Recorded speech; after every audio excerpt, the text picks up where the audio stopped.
Hello traders, welcome to stock leave TV.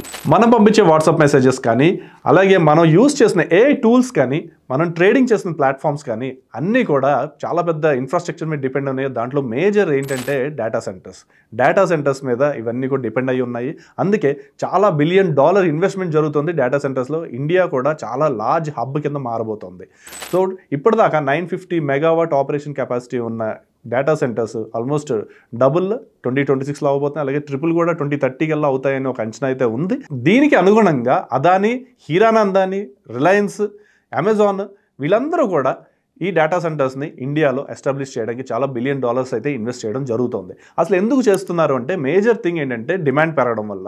అంటే మనం రోజు యూస్ చేసే ఏదైతే ఉన్నాయో మెసేజెస్ కానీ లేదంటే టూల్స్ కానీ ఇవన్నిటికీ డేటా సెంటర్ కావాలి. అందులో లార్జ్ ఇన్ఫ్రాస్ట్రక్చర్ అయితే అవసరం పడింది. ఈవెన్ యూపీఐ ట్రాన్సాక్షన్ కూడా ఒక కారణం దీనికి.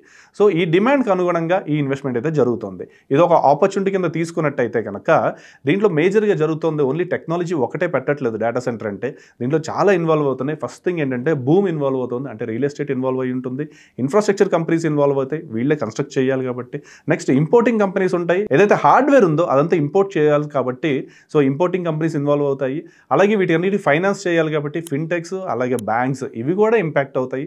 వీళ్ళందరూ కూడా దీంట్లో ఒక పార్ట్ అవుతారు. నెక్స్ట్ 10 years చూసుకుంటే డేటా సెంటర్ రిలేటెడ్గా ఏ కంపెనీస్ అయితే పని చేస్తున్నాయో వాటికి కూడా ఈ బూమ్ వచ్చే ఛాన్స్ అయితే ఉంది. సో ఇది ఒక థీమాటిక్ ఇన్వెస్ట్మెంట్ కింద కూడా మనం తీసుకోవచ్చు. అయితే ప్రతి ఆపర్చునిటీ రిస్క్తో వస్తుందని మనం ఎప్పుడు చెప్పుకుంటాము. సో దీంట్లో రిస్క్స్ ఏంటంటే ఇప్పుడైతే పవర్ కాస్ట్ చీప్ ఉంది కాబట్టి ఇంత డేటా సెంటర్ మీద ఇన్వెస్ట్మెంట్ జరుగుతుంది. కానీ రేపొద్దున గవర్నమెంట్ టారిఫ్స్ పెంచితే ఈ పవర్ టారిఫ్స్ కూడా పెరిగే ఛాన్స్ అయితే ఉంది. సో వీళ్ళ ప్రాఫిటబిలిటీ తగ్గే అవకాశం అయితే ఉంది.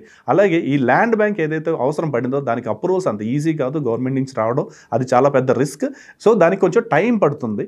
అలాగే మెజారిటీ మనం ఇంపోర్ట్ చేసుకున్న హార్డ్వేర్ అంతా ప్రస్తుతం ఇండియాలో లేదు కాబట్టి దీనివల్ల కూడా కాస్ట్ పెరుగుతుంది. ఏదన్నా జియో పొలిటికల్ రిస్క్స్ వస్తే కనుక ఈ హార్డ్వేర్ రావడమో లేదంటే కాస్ట్ పెరగడమో జరుగుతుంది. సో ఇవన్నీ కూడా ఈ సెక్టార్లో ఉన్న concerns. As a smart investor ఈ డేటా సెంటర్ భూమిని మీరు జాగ్రత్తగా ట్రాక్ చేయాలి. ఏ కంపెనీస్ ఇంపాక్ట్ అవుతున్నాయో కూడా మీరు మీ పోర్ట్ఫోలియోలో ఉన్నాయో లేదో కూడా మీరు గమనించుకుంటూ ఉండాలి. సో ఇలాంటి స్టాక్ మార్కెట్ అప్డేట్స్ అలాగే ఈ సెక్టార్ ఇన్ఫర్మేషన్ కోసం మా స్టాక్ లీవ్ టీవీని సబ్స్క్రైబ్ చేయండి.